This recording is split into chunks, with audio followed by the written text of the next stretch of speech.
Chapter 7, number 31. A spring with a force constant, 3.5 times 10 to the 4 newtons per meter, is initially at its equilibrium length. Yay for that.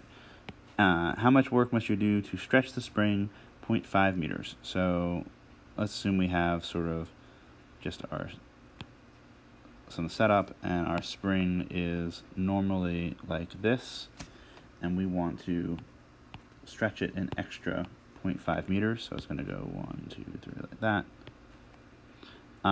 where this distance is 0.50 meters.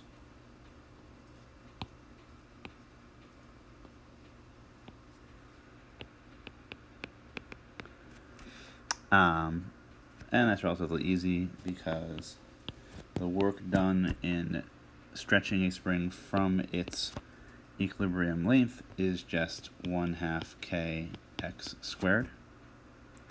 So it's 1/2 times 3.5 times 10 to the 4 newtons per meter times 0.050 meters squared,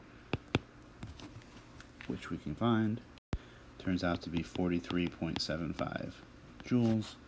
And we have 2 sig figs, so that's just 44 joules. And part B is 44 joules, because we know that compression and extension of an ideal spring, a Hooke's law spring, is identical.